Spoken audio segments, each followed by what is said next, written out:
Brought to you by Infinix.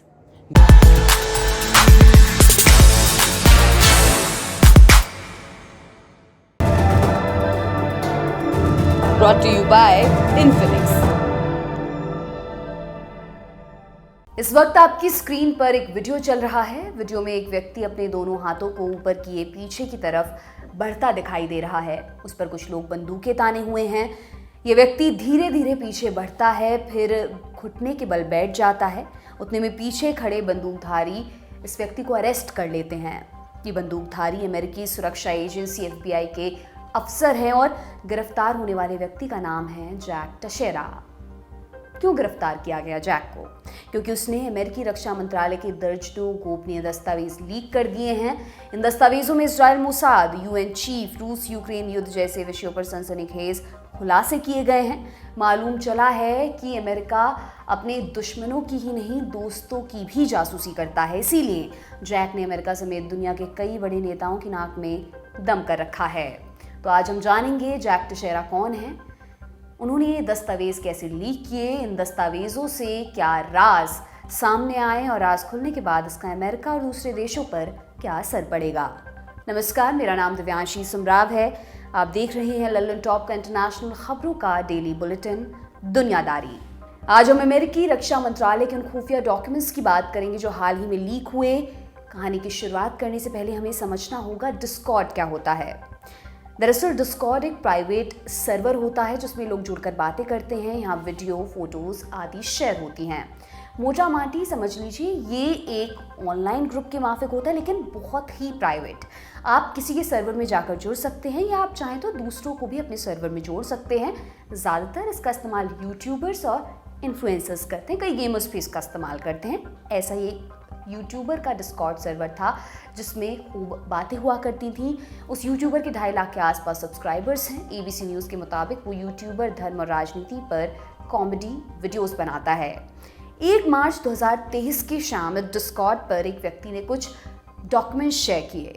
फिर 4 मार्च को एक अलग डिस्कॉर्ड जो माइनक्राफ्ट गेमर्स के लिए बनाया गया था, वहाँ इसी डॉक्यूमेंट की 10 इमेजेस शेयर की गई। 5 अप्रैल तक इन लीक डॉक्यूमेंट्स की कुछ इमेजेस प्रो रशियन टेलीग्राम में शेयर की जाने लगी। जो डॉक्यूमेंट्स रूसी टेलीग्राम में शेयर किए जा रहे थे उसमें रूस यूक्रेन युद्ध से संबंधित जानकारियां मौजूद थीं। इसमें दिखाया गया था कि कैसे यूक्रेन में मारे जा रहे लोगों के आंकड़ों को कम बताकर पेश किया जा रहा है। चूंकि ये रूसी एजेंडे के खिलाफ था, इसलिए डॉक्यूमेंट्स रूस में रातों रात आग की तरह फैल गए। बात रूस तक ही नहीं पहुंची बल्कि ये डॉक्यूमेंट्स अब इंटरनेट में कई जगह दिखने लगे। अगले ही दिन माने 6 अप्रैल को अमेरिकी अखबार द न्यूयॉर्क टाइम्स ने इन लीक्ड डॉक्यूमेंट्स के बारे में खबर चलाई। अखबार ने सुर्खी लगाई, Ukraine war plans leak prompts pentagon investigation, माने यूक्रेन में लड़ाई का प्लान लीक, पेंटागन जांच कराएगा। 6 अप्रैल को पहली बार कोई मीडिया हाउस खुलासा कर रहा था कि अमेरिकी रक्षा मंत्रालय के दस्तावेज लीक हो गए हैं। न्यूयॉर्क टाइम्स की इस खबर ने अमेरिकी राजनीति में भूचाल ला दिया था। सभी ओर बस इसी बात की चर्चा थी। अगले ही दिन माने 7 अप्रैल को डिस्कॉर्ड से सारे डॉक्यूमेंट्स हटा दिए गए और उस सर्वर का एक्सेस भी प्रतिबंधित कर दिया गया। लेकिन तब तक खेल हो चुका था। डॉक्यूमेंट्स इंटरनेट पर सर्कुलेट हो रहे थे। 7 अप्रैल तक लगभग हर मीडिया हाउस उसे कवर कर रहा था। जैसे जैसे डॉक्यूमेंट्स पढ़े गए, हर पन्ने से नए राज सामने निकल कर आए। कभी रूस यूक्रेन युद्ध से जुड़ा राज, तो कभी मोसाद और इजराइल का। कभी सामने आता कि अमेरिका UN चीफ की जासूसी करवा रहा था। तो डॉक्यूमेंट्स ने यह भी बताया कि इजिप्ट 40,000 रॉकेट्स रूस को भेजने की तैयारी कर रहा है। क्या क्या निकला डॉक्यूमेंट्स में, विस्तार से आपको सब कुछ बताते हैं। पहला, रूस UAE संबंध मजबूत हुए। दस्तावेजों में ये बात निकल कर आई कि अमेरिकी खुफिया एजेंसी को इस बात की भनक थी कि रूस संयुक्त अरब अमीरात मानी UAE से रिश्ते पक्के करने में जुटा है। UAE में अमेरिकी सेना के कई ठिकाने मौजूद हैं। UAE और अमेरिका लंबे वक्त से साझेदार देश भी हैं। वहीं बात करें रूस और UAE के संबंधों की, तो दोनों के बीच रिश्ता पिछली शताब्दी से है। सोवियत यूनियन के दौर में साल 1971 में दोनों देशों ने डिप्लोमेटिक संबंध बनाए थे। जब 2015 में रूस ने सीरिया के सिविल वॉर में मुदाखलत की थी, तो गल्फ कॉरपोरेशन काउंसिल में UAE अकेला एक देश था जिसने रूस का समर्थन किया था। हालांकि UAE रूस को समर्थन देने में भी अपना हित खोज रहा था। UAE ने उस वक्त कहा था कि रूस जहां हमला कर रहा है वो हमारा भी दुश्मन है। लेकिन जब हम यूएई और अमेरिकी रिश्तों की बात करते हैं तो वो यूएई और रूस के संबंधों से ज़्यादा प्रगाढ़ हैं, क्योंकि दोनों देशों के व्यापारिक संबंध भी रूस की तुलना में बेहतर हैं। पर जब से लीक्ड दस्तावेजों में बात सामने आई है कि यूएई और रूस करीब आ रहे हैं और इसकी भनक अमेरिकी खुफिया एजेंसियों को पहले से थी, तब से ही दोनों के बीच रिश्ते असहज होने शुरू हो गए हैं। हालांकि यूएई ने इन आरोपों को खारिज किया है।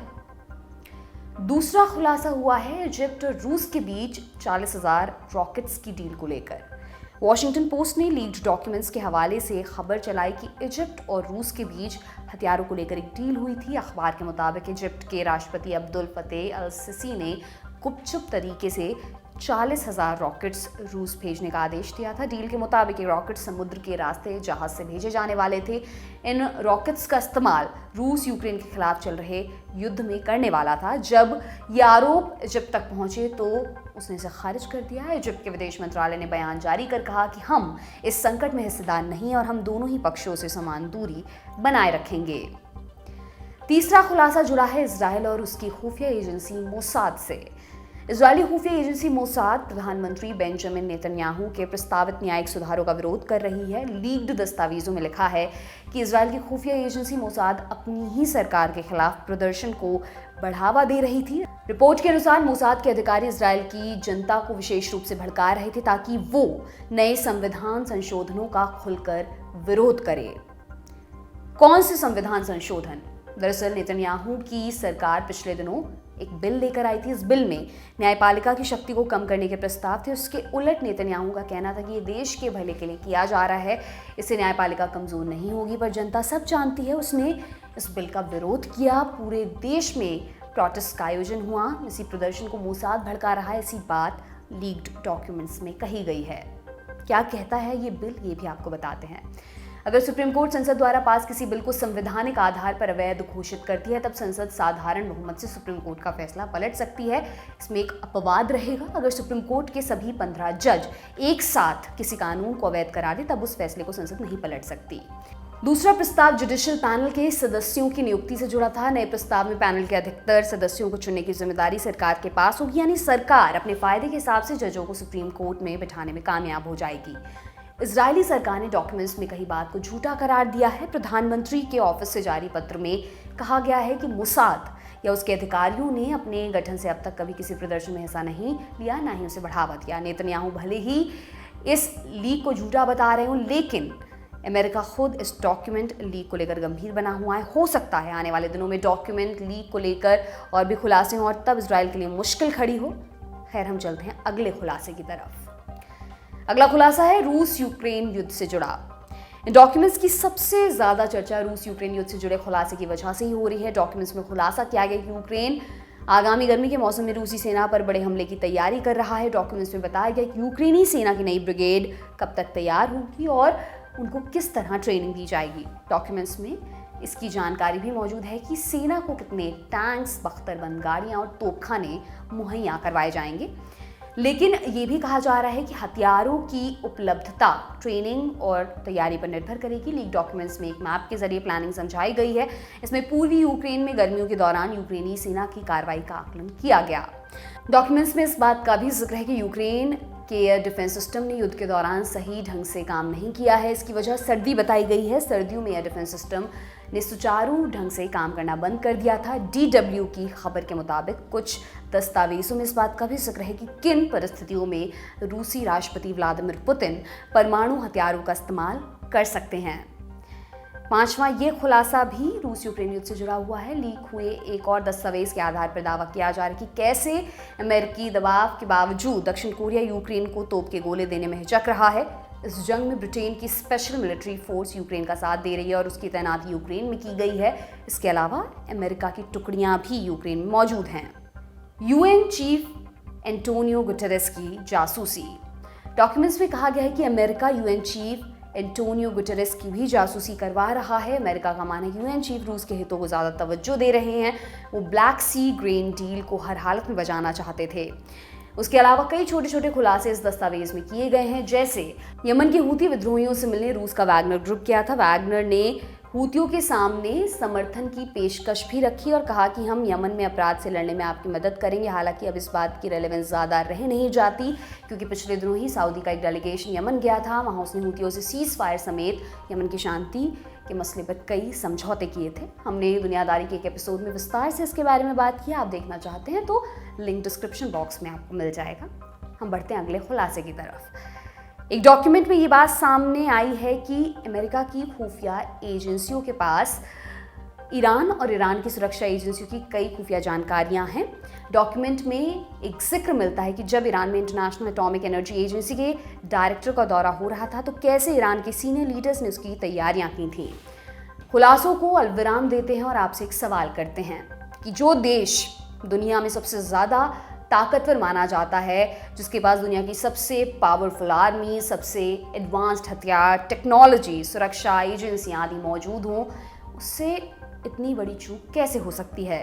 अमेरिकी खुफिया एजेंसियों को हर साल 90 अरब डॉलर माने 7 लाख करोड़ रुपए से ज़्यादा का बजट मिलता है। ये वो आंकड़ा है जो आम लोगों तक पहुंचता है, लेकिन हम कभी अमेरिकी खुफिया तंत्र के बजट या उसकी ताकत का सही अनुमान नहीं लगा सकते। सबके बावजूद इतने बड़े लीकेज ने खुफिया एजेंसियों की गोपनीयता कायम रखने की काबिलियत पर बट्टा लगा दिया है। लीक डॉक्यूमेंट्स में जो दावे किए जा रहे हैं उनको सच मानने की वजह यह भी है कि अमेरिका ने अभी तक इन लीक्स को फर्जी करार नहीं दिया, बल्कि वो इसके लिए कायदे से जांच कर रही है। इसी कड़ी में FBI ने जैक टशेरा नाम के व्यक्ति को गिरफ्तार भी किया है। जैक पर आरोप है कि उसी ने डॉक्यूमेंट लीक किए हैं। कौन है जैक टशेरा, वो भी जान लेते हैं। Jack Massachusetts Air National Guard का मेंबर रह चुका है। उसकी उम्र 21 साल है। मीडिया रिपोर्ट्स के मुताबिक FBI पिछले 2 दिन से जैक पर नजर रखे हुए थी। 13 अप्रैल की सुबह जैसे ही वो अपने घर से बाहर निकला, FBI एजेंसी उसे गिरफ्तार कर लिया। आरोप है कि जैक ने सबसे पहले ठग शेकर्स सेंट्रल नाम के डिस्कॉर्ड चैट रूम में फाइल्स शेयर की थी। इस डिस्कॉर्ड में लोग एक ज़ॉम्बी गेम खेला करते थे। न्यूयॉर्क टाइम्स के मुताबिक इन्वेस्टिगेशन के दौरान जैक के घर से कई गन्स और हथियार बरामद हुए हैं। उसने डिस्कॉर्ड प्लेटफॉर्म पर अपना नाम भी ओरिजिनल गैंगस्टर OG रखा था। अब जैक को धर लिया गया है। 15 अप्रैल को बोस्टन की कोर्ट में उसे पेश किया जाएगा। Jack cyber transport system specialist था। वो ये सुनिश्चित करता था कि सिस्टम का ग्लोबल कम्युनिकेशन नेटवर्क सही से काम कर रहा है या फिर नहीं। उसे हाल ही में एयरमैन फर्स्ट क्लास के रैंक पर प्रमोट किया गया था। आप इस मामले पर क्या सोचते हैं, हमें कमेंट के जरिए ज़रूर बताएं। आज का दुनियादारी यहीं समाप्त होता है। अब अगले हफ्ते आपसे मुलाकात होगी। तब तक के लिए जुड़े रहिए दी लल्लन टॉप से। बहुत बहुत शुक्रिया।